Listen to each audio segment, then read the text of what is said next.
Good afternoon, everyone. It's with great pleasure that I welcome you all to Celebrating Teachers 2023 edition, the BEF's annual event where we honor and celebrate Brookline's exceptional educators.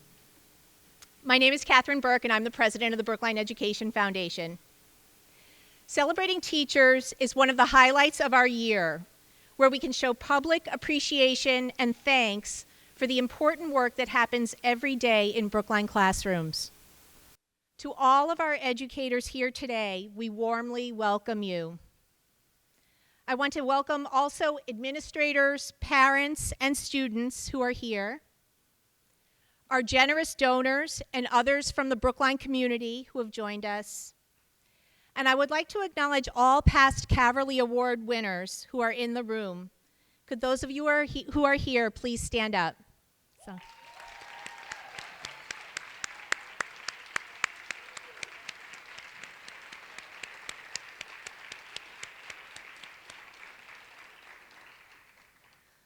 I'd also like to especially welcome our Superintendent of Schools, Dr. Linus Guillory.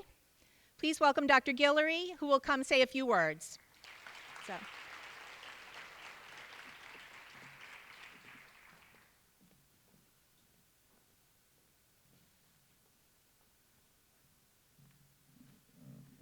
Thank you, Catherine. So great to stand here in front of you for this awesome evening. I have the pleasure of going around surprising the awardees each year. And I can tell you after 2 years, this is one of the highlights of my work experience. And this year was not a failure by any means. We had the opportunity to visit both Heath and BHS, of course, and just the outpouring of love and appreciation for what's happening in our classrooms, being acknowledged by the Brookline Education Foundation, as well as all of you through allowing us the wonderful opportunity to serve your children in the public schools of Brookline. I am looking forward to hearing the speeches tonight and look forward to celebrating again in this awesome endeavor. Thank you all for being here tonight, and congratulations again to our awardees.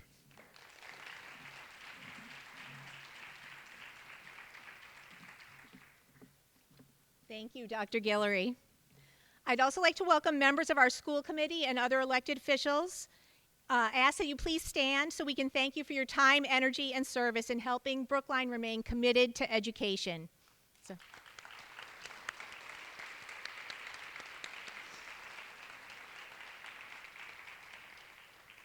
The work of the BEF would not be possible without the tremendous efforts of the members of our board of directors and our advisory board. I would like to ask all current board members and members of the advisory board who are here to stand up and be acknowledged.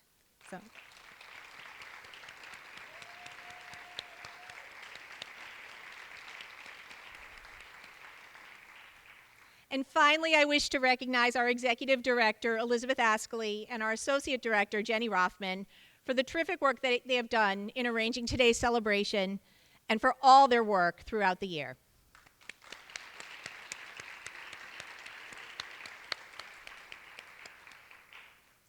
Brookline educators have a curiosity about the world and a passion for learning. They are committed to inspiring and challenging young minds, and they harbor a lifelong love of learning. The BEF's grant-making approach supports, facilitates, and encourages the pursuit of these qualities.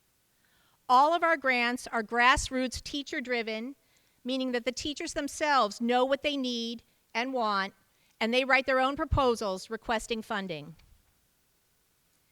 BEF Idea Lab grants provide support for experimenting with creative and innovative ideas in the classroom, with an emphasis on hands-on experiential learning. Teacher grants provide opportunities for teachers to deepen their knowledge in their own field or to explore new areas. Collaborative grants promote cooperative efforts across disciplines, across grade levels, and across schools. System-wide grants provide opportunities for innovative thinking around issues that impact the entire system. It is my pleasure now to introduce Laura Paris, a member of the Idea Lab Grants Committee, and Diane Picorni-Wilson, chair of our Teacher Grants Committee, who will introduce this year's grant recipients and Executive Committee member Karen Wang, who will announce some special awards.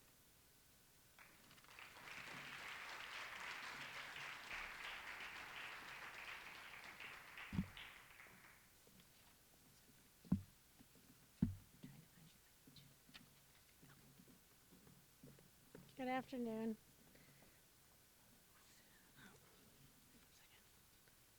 I'm pleased to announce the BEF Idea Lab grants that were awarded in the fall of this school year.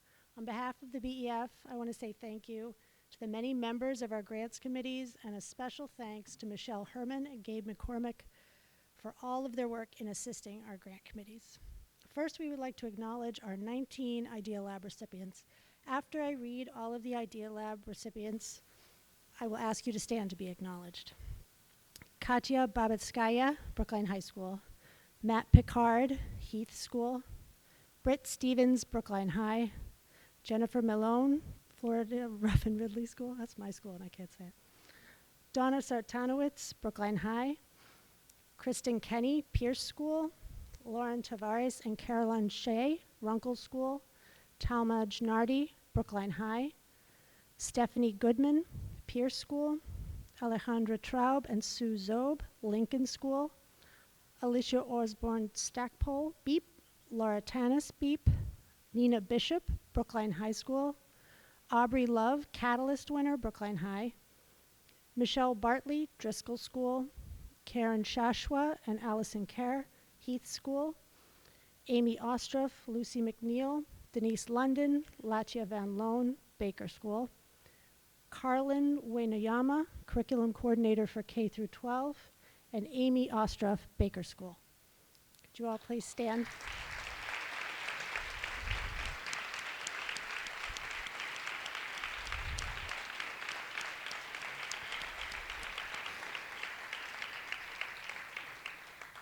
Congratulations to our Idea Lab grant recipients. Now I would like to introduce Diane Picorni-Wilson, Chair of the Teacher Grants Committee.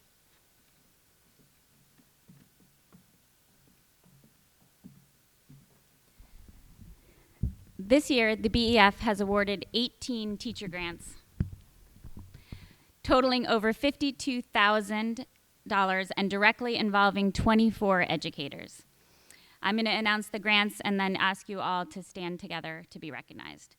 Recipients are Lisa Soltani and Jennifer Jordan, Park City Math Institute; Erica O'Mahony, Cartagena Afro-Latino History and Culture in Colombia; Yasmin Sharif, Exploring the Biotic and Abiotic Features of the Antarctic; Jennifer Jerusi, Summer in Turkey, Cultural and Immersion Experience with a Special Education Lens; Danielle Goldie, Exploring Volcanic and Tectonic Activity in Iceland; Sarah Harris and Caitlin Doherty, Cultural and Educational Exploration of South Korea; Mira Klatzker, Wilson Reading System Introductory Course; Amanda David, Attending the Power of Art, Pathways to Critical Thinking and Social Emotional Learning; Devin Oberly, Forest Therapy; Laura Brady, Spanish Teachers Program in Costa Rica; Basha Goldstein-Weiss, Art Educator Japan Institute; Katie Goldring, Spanish Language Study in Merida, Mexico; Asha Larray, Mindfulness and Yoga in OT; Melissa London and Mark Goldner, Costa Rica, Bringing Hope to the Climate Crisis; Elise Terry, Reconsidering Rome; Anna Mary Levasseur, Brookline Interactive Group, Professional Development Summer Sprint; Ali Gasabian, Ann Sheridan, Dylan Zobel, and Dr. Meredith Huntley, American Orff Schulwerk Association Professional Development Conference; and Sarah Cudahy, Befriending the Pause, Expanding Capacity for Calm, Connection, and Compassion. Would our teacher grant recipients please stand? And congratulations.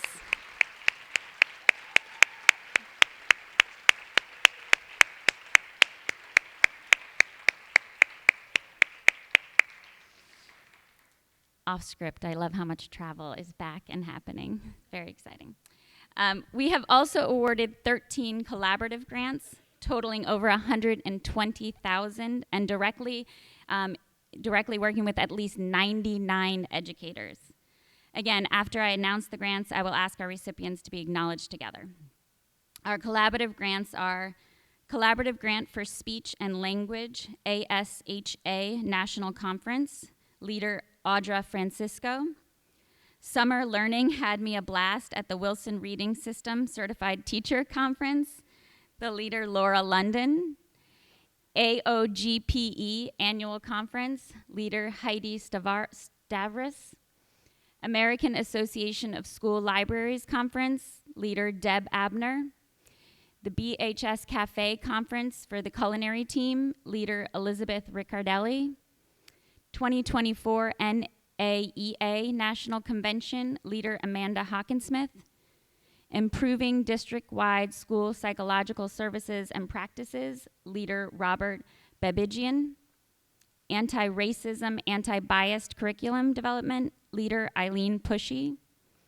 Increasing Equity Through BHS Drivers Education, leader Jocelyn Vendola. Therapeutic Approaches in Art Education, leader Donna Sartanowitz. Colonialism, Climate, and Cultures of Resistance in Puerto Rico, leader Roger Grandy. Professional Development and Collaboration, Expanding and Refining the Peer Empowerment Program, leader Allison Kerr.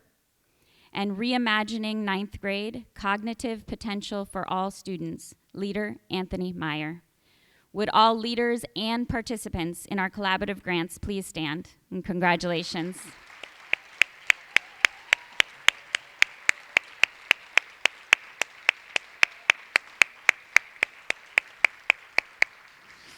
And now I would like to introduce Karen Wang, who will announce the special awards. In addition to awarding grants, the BEF also has 3 additional awards given to teachers who receive teacher grants. First is the Galfand Award. On behalf of the Brookline Education Foundation, I'm honored to announce the recipient of the 2023 Adam Russell Galfand Fellowship, Danielle Goldie, 7th grade science and health teacher at Baker School. She will travel to Iceland to study tectonic activity and geology. This award was created to honor the memory of Adam Russell Galfand, a Baker student who died in 5th grade.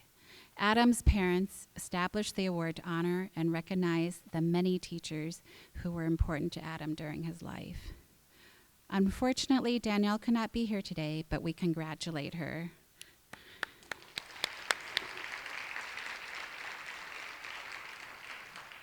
The next award is the Charlie Baker Legacy Award.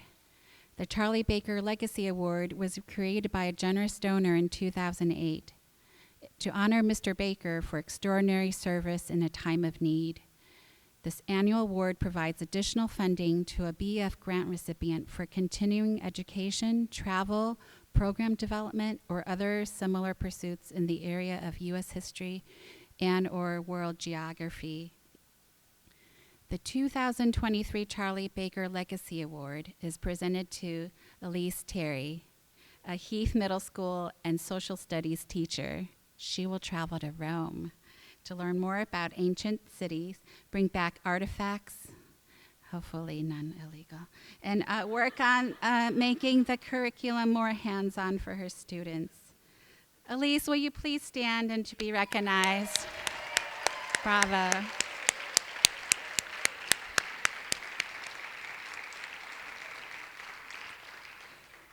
The third award I like to announce is the David Pradell Award. For the 3rd year, the BEF is giving an award to an outstanding middle school teacher in memory of a beloved middle school teacher at Driscoll, David E. Pradell. This award is presented to a teacher of middle school students whose work stimulates students' imagination, curiosity, helps students develop self-assurance and self-esteem, encourages student collaboration, sounds like God, I don't know, and instills an abiding sense of social responsibility. This year, we're happy to announce that the David E. Pradell Award is presented to 6th grade ELA and Social Studies teacher Amanda David. She will participate in a summer institute at the National Gallery of Art, working with teachers to teach empathy, perspective, social emotional learning skills through art. Congratulations, Amanda.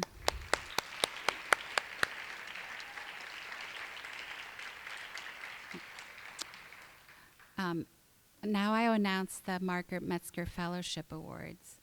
Every summer, the BF funds 6 teachers to work together in a workshop format to write about their experiences in the classroom as Margaret Metzger Fellows. Margaret Metzger taught English at Brookline High School for over 40 years before her death in 2013. She influenced thousands of students and educators through her teaching, writing, and mentoring. These fellows continue Margaret Metzger's work, thinking about the classroom, writing about teaching, and furthering the art of educating young people. We are thrilled to announce the latest class of Margaret Metzger Fellows. Brendan McCarthy, BHS Transition Counselor, Hannah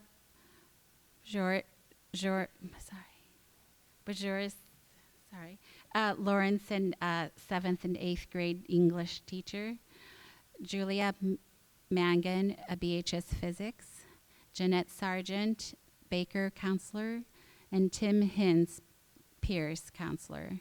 Lastly, Peter Sadak, BHS English teacher. There will be a public celebration of the Margaret Metzger Fellows in the fall. Please keep an eye out for the date. We hope you'll join us.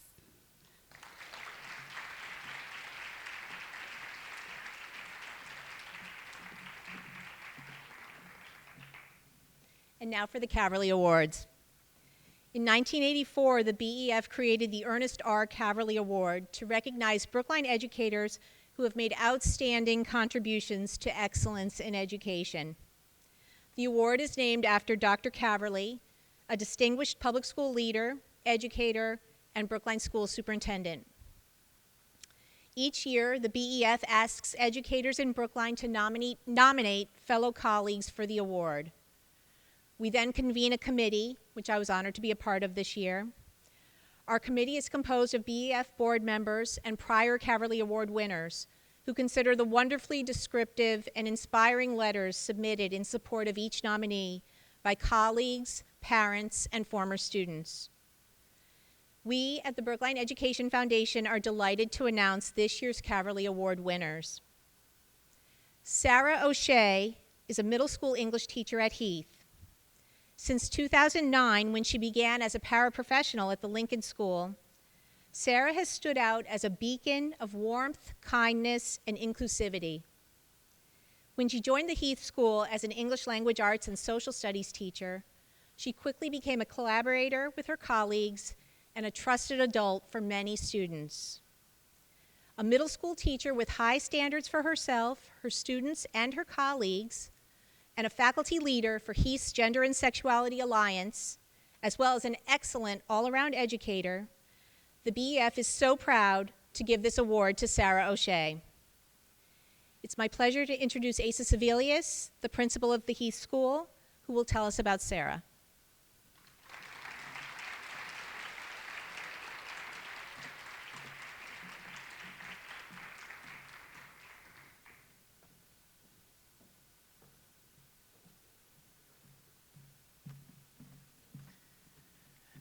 Thank you to the BEF. Thank you all for being here. Thank you, of course, to Sarah and her excellent practice.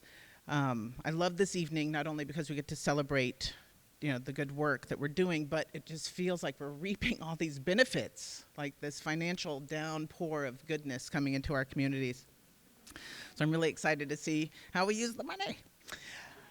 But to Sarah. Today I do stand here to celebrate Sarah O'Shea, the middle school ELA teacher at the Heath School, for this amazing award in excellence in teaching. During my tenure in the public schools of Brookline, this is my 9th year, Miss O'Shea has consistently provided a warm fellowship for me through her wit, compassionate practice, and just that overall sense of warmth I think you're going to hear a lot about tonight. For me, there is a real kinship with Sarah. I admire and commend her thoughtful, innovative, compelling practices and see her in my own core beliefs. Her behaviors, I feel, in my own core beliefs. And I feel those behaviors and core beliefs are activated very real, in a very real way on behalf of students. After 9 years, I'm still struck by Miss O'Shea's joyful practice, the absolute faith she has in her students, and the agency everyone in the classroom seems to have, adults and students alike, and the deeply engaging learning opportunities on offer, even after 9 years of seeing her in action. Every time I get to revel a bit in what's happening in that classroom. No matter when I visit, I am really overwhelmed again by the complicated, joyful, safe, rigorous, talented, inviting, cool, authentic, connecting, and affirming opportunities. The joy of literature is matched by the myriad opportunities to grapple with language, perspective, and societal complexities. And Sarah does not shy away from these things. Miss O'Shea is doing something really exciting in her classroom, and the kids are right there with her. No matter how hard the work, no matter how hard the ask, no matter how rich and difficult and complex the task, the kids are right there with her. As discussed already, Sarah also facilitates our GSA, and she has since its conception in 2015. We were the second K-8 school to launch our GSA in the public schools of Brookline. Driscoll was the first. But once news of the Driscoll launch happened, Sarah showed up and leaned in my doorframe and she said, I want to do this too. I'm ready, I'm going to do this. And she volunteered in that moment to lead the launch, and she's stuck with it all these years. Miss O'Shea isn't a teacher first and then the GSA advisor second. The two roles feed each other simultaneously and seamlessly.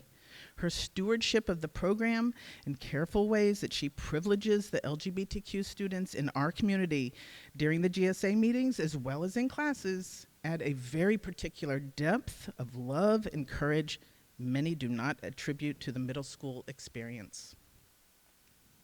There is, in fact, a cliche in the queer community that the English teacher is the first safe person a young queer person knows, and that English teacher serves as a guardian angel for closeted youth. Is it because the English teacher is the bringer of books and the opener of perspectives? Could it be that the classroom of the English teacher is where you can eat your lunch if the chaos of the cafeteria is too much to bear?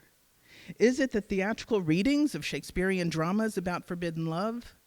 Is it the ability to see beyond the present moment and claw in messages of love and hope beyond the emotionally fraught cacophony of the middle school experience? Is it perhaps all of those things?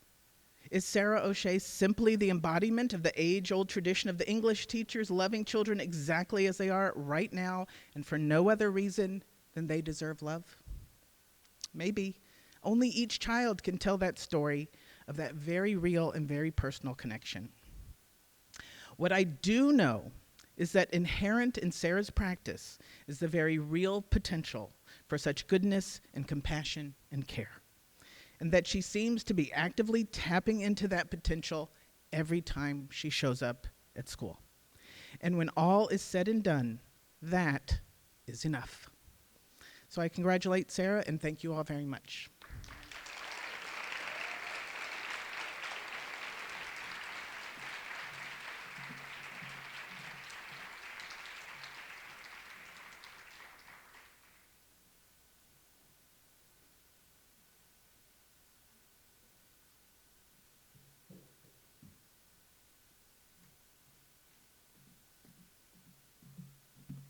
Hello. I thank you, Dr. Savalius Asa. That was really beautiful. So, I didn't expect to be awarded the Caverly, and I certainly didn't expect the BEF and the superintendent and my principal and my colleagues to come parading into my room to film it while I was dressed as a pig. But that is just exactly how my life seems to go. I have one vision, and something very wacky happens instead. But fortunately, my mom always modeled and instilled in me the ability to laugh at myself when these ridiculous things happen. This helps me every day in my classroom. I laugh daily at my mistakes and myself, where I like to think that I model imperfection and vulnerability in hopes of making my students feel like they can also do the same. I've always been a bit of a performer. I've never imagined I would become an English teacher. Little did I know how much my theater experience and training would serve me in school. From an early age, I had my sights set on stardom. I aspired to be a Broadway actress. And when I was 6 years old, I imagined myself being the epitome of famous, being invited to host an episode of The Muppet Show. And with my own duet with Kermit the Frog. My family supported my dreams and had me enrolled in local drama club, and I loved it. Did I ever get to be that starlet, though? No, not once. I was big, awkward, and loud, and so rather than being cast as that dainty, demure, feminine character, I was always cast as the loud, assertive one. Beauty and the Beast, I was the Beast. And Christmas Carol, Scrooge. You get the idea. My Hollywood aspirations aside, though, school had always felt like a safe place for me. Without saying too much on the subject, some aspects of my childhood were really challenging. But I had great role models and adults always looking out for me. School was my safe place. And like any theatrical performance, the backstage chaos of home was hidden behind the curtain. And for 8 hours of the day, I had so many positive and supported teachers giving me opportunities to thrive and perform. Do I remember those lessons? Absolutely not. But what I remember were those novel opportunities that my teachers provided. It started with Miss Conley in 3rd grade, giving me time to perform a weekly paper bag puppet show for my class. And in 5th grade, Mr. Golly choreographed a blacklight dance to King Tut, the Steve Martin classic. And in 6th grade, my favorite place to be, I had the crankiest of teachers, Miss McDevitt. And she was a near-retirement battle axe of a nun. She was a former nun. But she loved theater. So we put on a play for every history unit. For the last month of school, it took very little convincing on my part to convince her that I could write, cast, and run rehearsals for her favorite musical if you just give me the time. And so we put on The Sound of Music that spring. And as a teacher, these experiences truly filled my sails and built my confidence and kept me connected, even though it was a difficult time for me.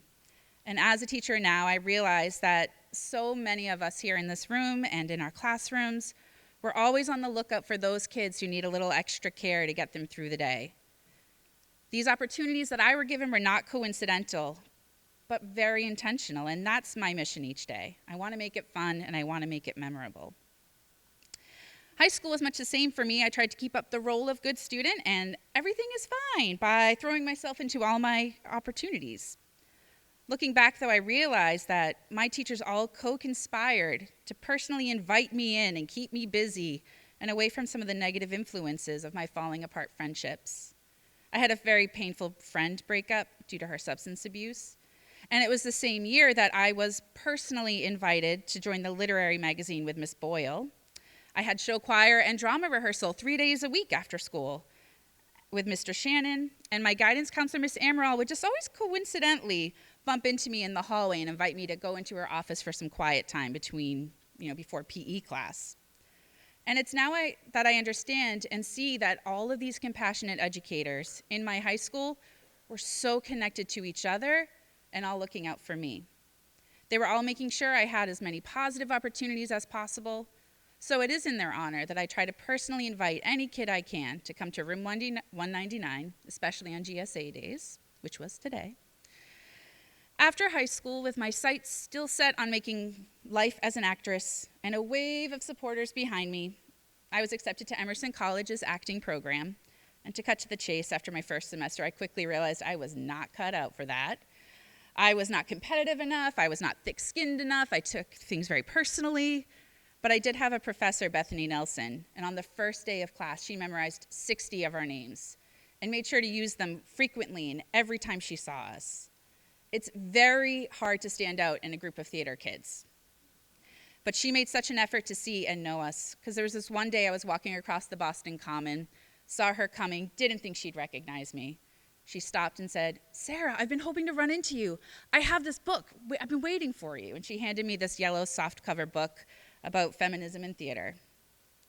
I felt seen, I felt remembered, and after a stretch of feeling quite invisible. She taught theater ed, and so I decided I wanted more of that. And that next semester, I sought out more of her classes, and I quickly found my people. They were kind, empathetic, wholly goofy, just like the Muppets. So I shifted my focus from performance to education. And what did I love about theater anyway? It was connecting, storytelling, empathizing, and experiencing something with people. I'm so grateful for Bethany Nelson and Bob Colby for helping me find those people.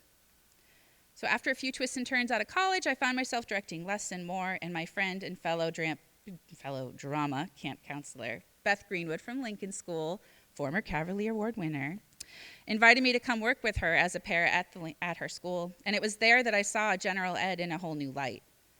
I was working closely with kiddos that would never volunteer in a million years to jump on stage, but I found myself pulling all kinds of stunts and performances to engage with them and make our day as fun as possible.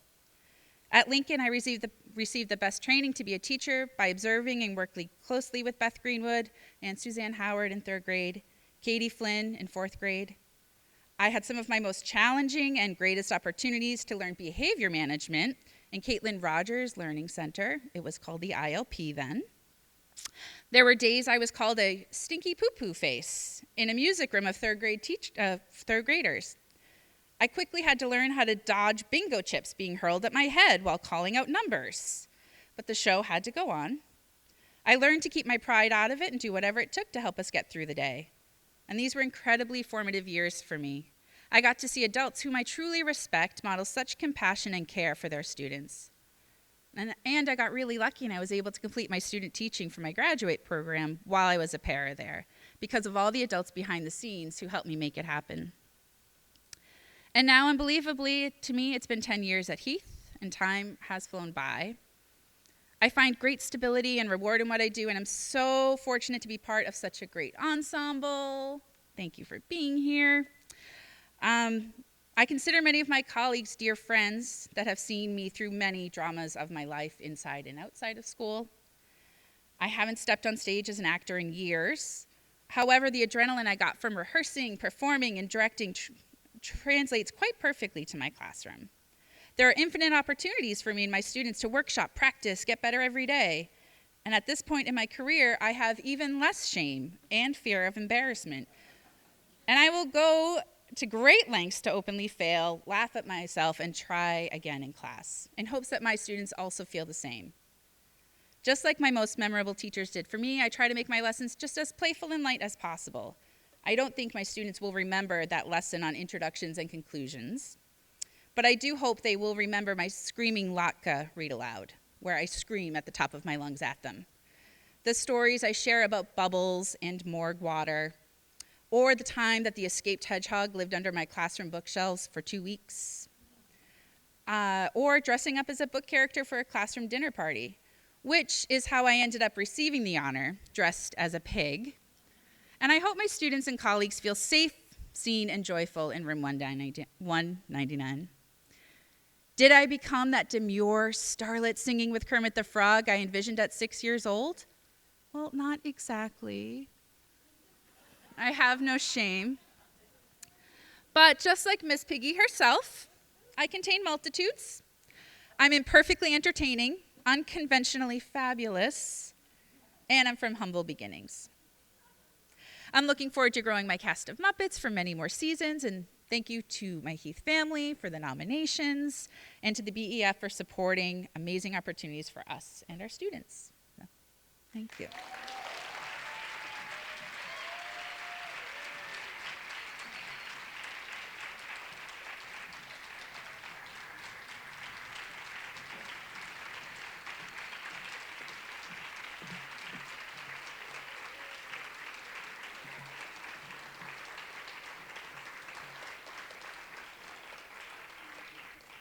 Thank you, Sarah. Elizabeth Crane a BHS biology teacher, is a true teacher. Liz's enthusiasm for her subject, love and respect for her students, and desire to help other students and teachers is evident in everything she does. As a teacher at the high school, Liz makes it a point to make real connections, not only with her own students, but also with other students in the school who she may not teach, but might run into. For 21 years, Liz Crane has been putting students first in every way. By revamping the biology curriculum, making it more hands-on and interactive, encouraging all students to succeed, and making sure their non-academic selves are in good shape as well. As a mentor to new teachers, Ms. Crane is also fully present and available to give feedback, advice, and collaboration. She's a treasure to the high school and the science department, and the BEF is thrilled to give her the Caverly Award. It's my pleasure to introduce Anthony Meyer, head of school at Brookline High School, who will say a few words about Elizabeth Crane.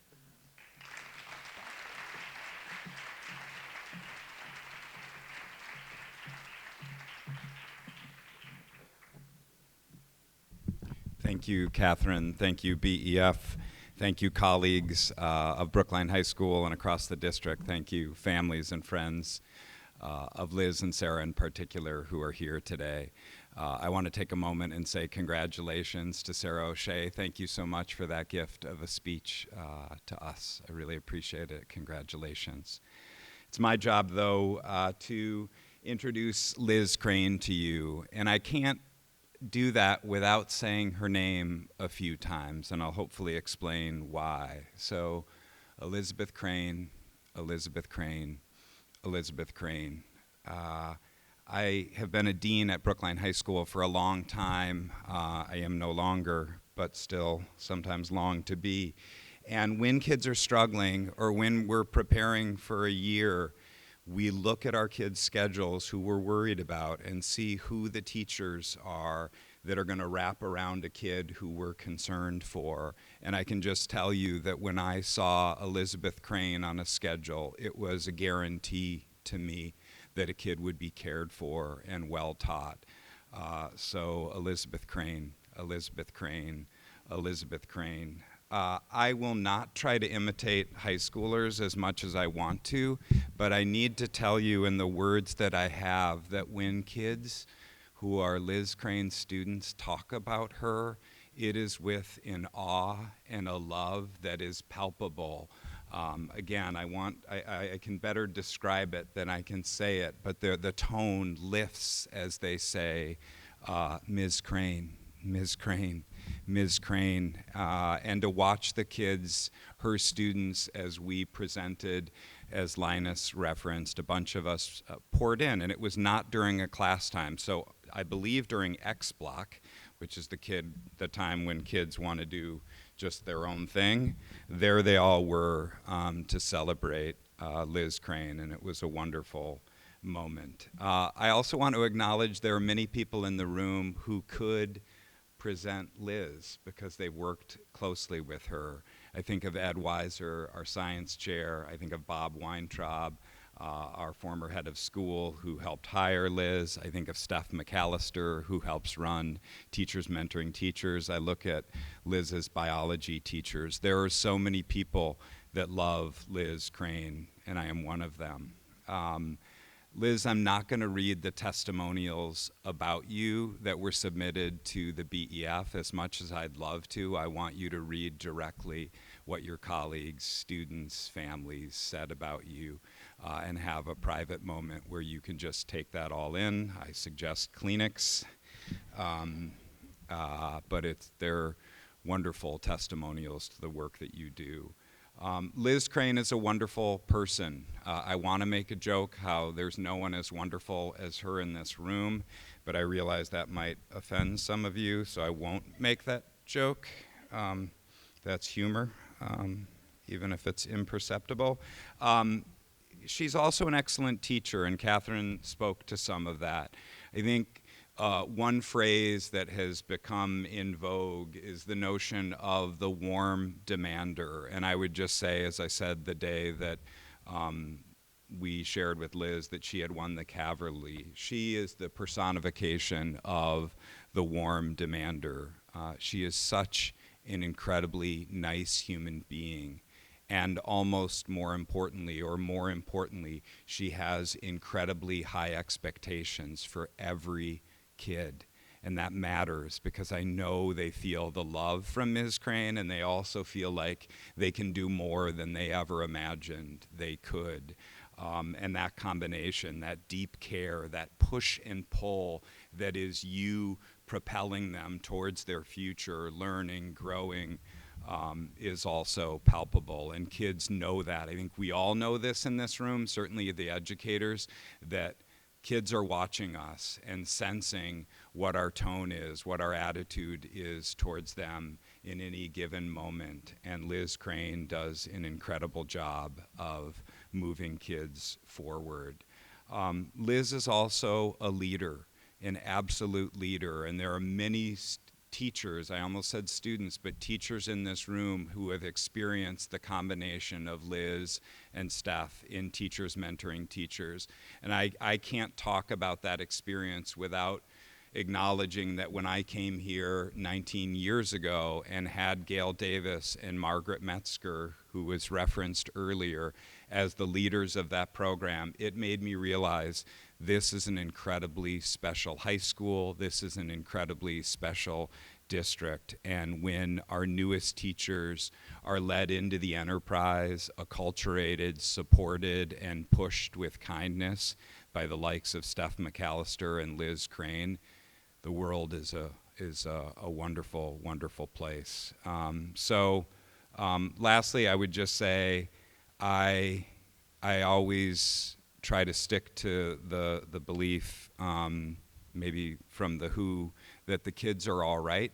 And it has been hard at times post-pandemic to say that with as much confidence.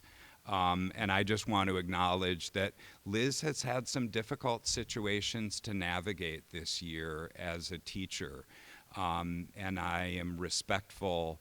I respect deeply how you, Liz, handled those incredibly challenging situations, continued to push with high expectations, and to stay strong, stay graceful, and stay a model for who we ought to be as human beings, especially in a learning and teaching context. So more importantly, it is my pleasure to introduce to you the winner of Brookline High School's, well, it's not really Brookline High School's, it's the BEF's Ernest R. Caverly, but our version, the counterpart to Sarah O'Shea, Elizabeth, Ms. Crane, Liz Crane, come on up. Congratulations.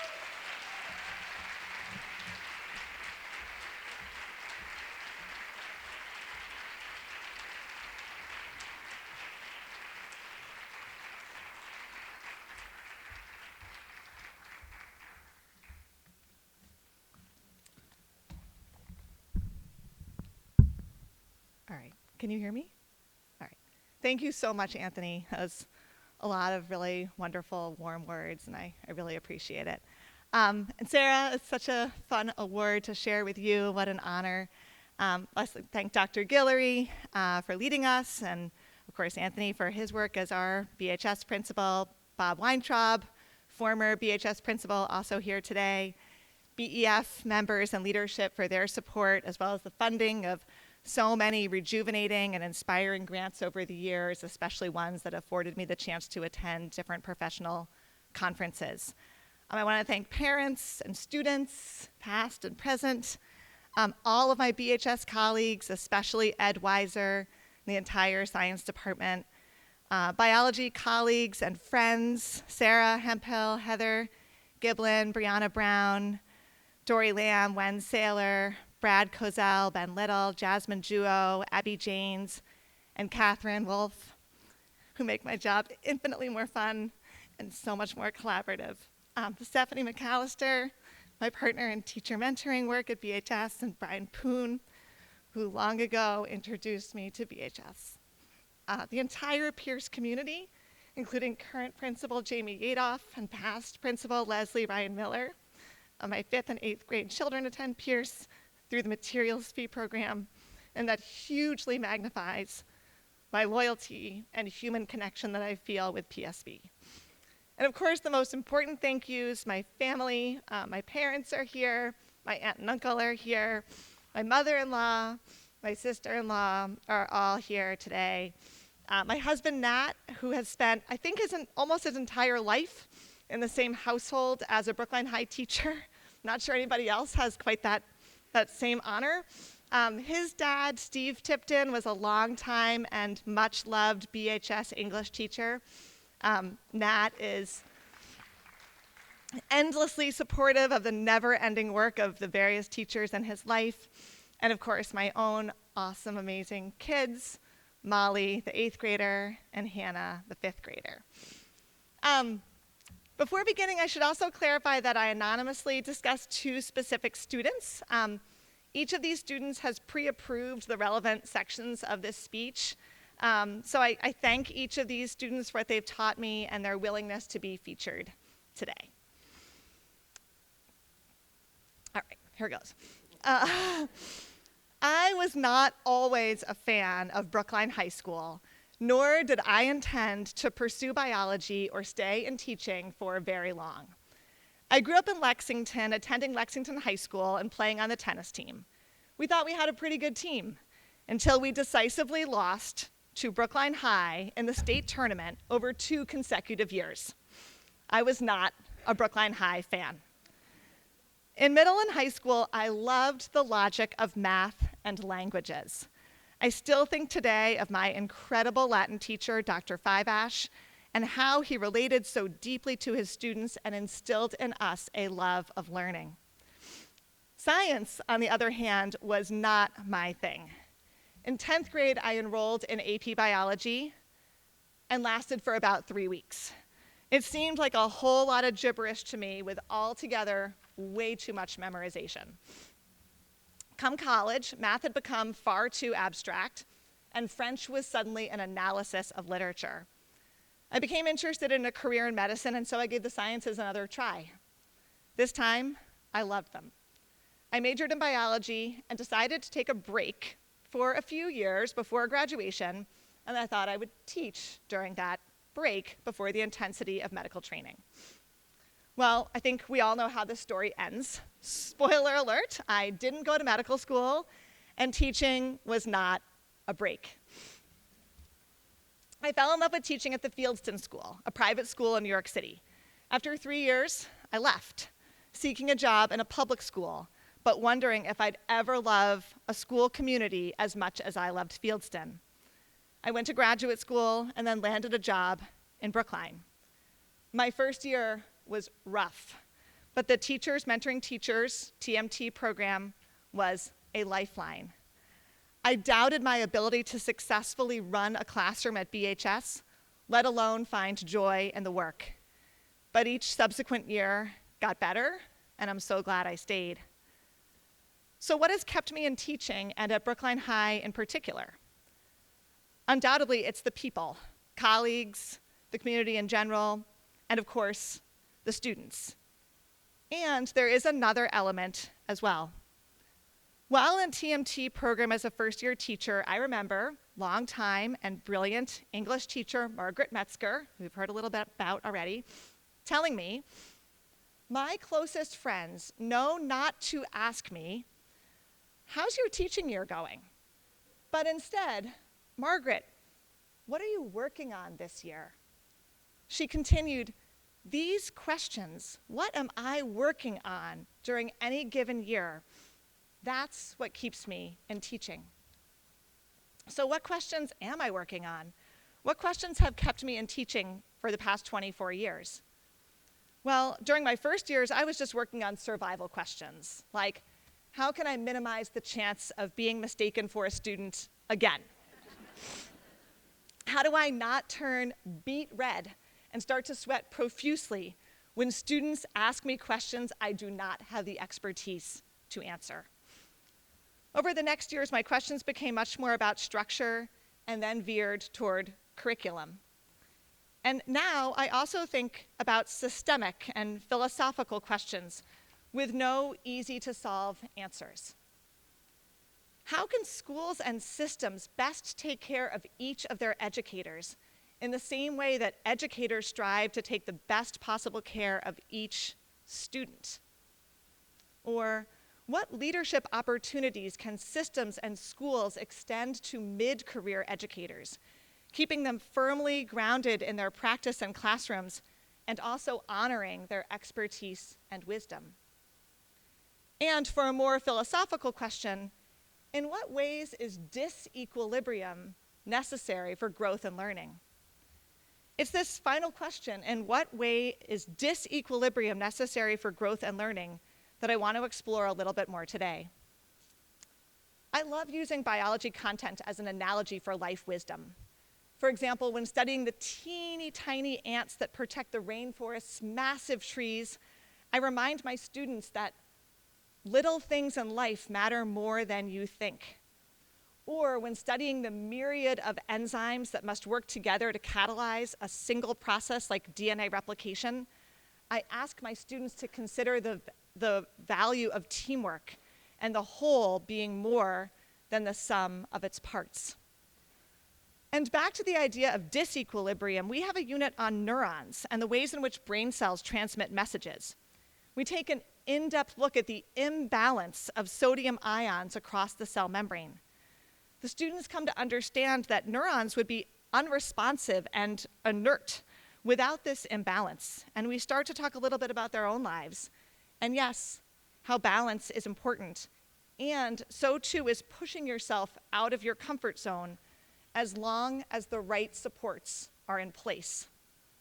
I ask my students to think about times in which they learned more or differently because they weren't let off the hook or because they extended into a zone of disequilibrium.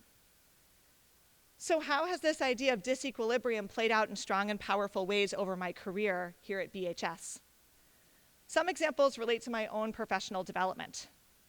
Participating in SEED was one such powerful experience. The support was undeniable and critical. Facilitators and colleagues Carol Lopez and Jeanette Sargent nourished our bellies with spectacular breakfasts at the beginning of each of our Saturday morning sessions. While eating warm coffee cake and crispy bacon, our SEED group learned about, reflected upon, and discussed race, ethnicity, ability, sexuality, gender, and socioeconomics on personal, educational, and systemic levels, realizing that you truly don't know what you don't know. There was discomfort, support, honesty, growth, and joy. Without that combination of disequilibrium and support, I know that the learning would have been nowhere near as powerful. Other times, the disequilibrium plays out in my classroom. Several years ago in the late fall, I vividly remember talking with a student, quiet, hardworking, inquisitive, collaborative. With a slight wobble in her voice, she told me, "AP biology is too hard. I'm going to drop it. I love learning biology, but I can't do this class. I can't get this grade." Having seen her attitude and work ethic over the previous months, I told her that she 100% belonged in the course and that I was reluctant to consider a switch. She seemed surprised, nervous, and initially kind of upset with my pushback. We continued with a conversation about how meaningful it feels to truly earn a grade through hard work over time, rather than sail through with an A. Together, we agreed that she would stay in the course. She re-entered with renewed confidence, doing incredibly impressive work, gaining resilience, and finding a deeper understanding of herself. As a teacher, it is tough to know how far to push students in their disequilibrium. Certainly there are times when changing courses would be the right decision. But when do we have an obligation to push, as long as important relationships and strong support exist? At a place such as Brookline High, we know that pressure plays a huge and often detrimental role. But sometimes a well-timed push from a trusted mentor, colleague, teacher, or peer becomes a critical vote of confidence, a statement of profound belief in a person's abilities. Still other times, the disequilibrium plays out in the hallway. I was in a hurry going back to my classroom, likely with a stack of recently photocopied handouts, knowing that my biology students would soon be arriving. I walked past a group of students I did not recognize. They seemed to be having a good time together, and then I heard one of them use language I found deeply offensive. I knew I had to stop. I tried to figure out what to do with the handouts on the verge of spilling all over the place, and then I introduced myself. Hi, I'm Ms. Crane. I teach biology right over there. Wondering if you know why I've stopped. Silence. No eye contact. A few long seconds passed. I heard you say something I couldn't ignore. More silence. Do you know what I'm referring to? No. And then more silence, followed by anger, the student running away, and me flailing as I tried one last time to encourage the student to come back, offer their name, and engage with me. I was frustrated, upset, and really uncomfortable. I caught a few physical details and started composing an email in my mind. With T-minus 2 minutes before class was due to begin, I quickly wrote a semi-descriptive email to multiple deans. By the time my class had ended and I checked email again, I had replies from all of them, including one in particular who was on it. A few hours later, the dean had a name as well as the name of the student's social worker. I wrote to the social worker and we arranged for a meeting between the social worker, the student, and myself. I dreaded the meeting, and the student probably did too. Couldn't I just skip it? Was it really as important as it had seemed in that moment? The three of us sat down, the social worker doing a masterful job setting up the tone of the meeting. I reintroduced myself. The students' body language was closed, and they were not interested in participating. By the end of the meeting, the student had spoken, albeit briefly and unwillingly. But we had begun the process of working through rather than working around. At the end of the following summer, I got rosters for my classes. The student was on my roster. How would this go? How would the student react? How would I react? I greeted students at the door. Most of the students were new to me, but of course not this particular student. Should I play dumb? Pretend we'd never met? No, that didn't feel quite right. Should I say, oh, you're the one from the hallway last year, and then the meeting with the social worker? Definitely not. So I just smiled and said I was happy to see her. The student gave me a quick smile back. She entered the room, sat down with her friends. The class began shortly afterward. Fast forward a few months, the student and I found space to talk a little bit. How did you feel being assigned to my class? Nervous, the student replied. I wasn't sure how it would go. I confessed that I felt the same way, but that I was so glad the student had landed in my class. She agreed. In working through this encounter, there was a lot of disequilibrium and a lot of support. And the support was not only of the student, but also of me. The social worker used a combination of skill and magic, to quote Elon Fisher's speech many years ago, to help turn a wounding hallway encounter into a rocky and then wonderful beginning of a much longer relationship with this student. Do students, teachers, deans, and social workers wish for these encounters? Absolutely not. But when they do happen, there are opportunities for growth on all sides. Maybe there's another biology lesson in here. When bone fractures occur, our skeleton heals back stronger, if given the proper medical attention. Likewise, when social wounds occur, relationships can heal back stronger, if given the right support. And there's another lesson here. We desperately need our amazing social workers at Brookline High. But sometimes, maybe even most of the time, balance and relaxation and exhalation are just what we need. After all, cells also spend a lot of time in equilibrium. Our favorite comfort foods, quiet time in nature, personal and classroom routines, sun-drenched beaches, and laughter with friends, family, colleagues, and students fill our tanks and afford us the energy to grow during times of supported disequilibrium. So, here's to those who came before us and to the questions that keep us in the business of teaching. Here's to finding balance, embracing complexity, knowing when to push and when to hold back.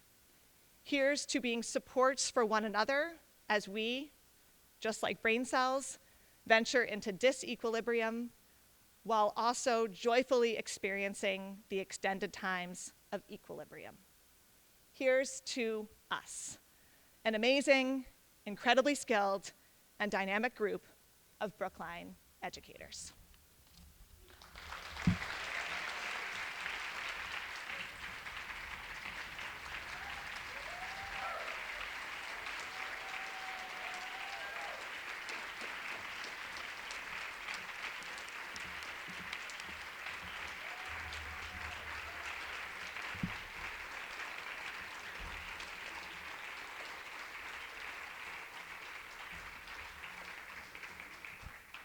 One last thing before we go. One more exciting announcement. Every 5 years, the BEF honors an outstanding administrator in the public schools of Brookline. After a very difficult selection process, the BEF is pleased to give Dan Bresman, the coordinator of School Within a School at Brookline High School, the Sperber Award for Administrative Leadership. Please be on the lookout in the fall for information about a celebration in honor of Dan.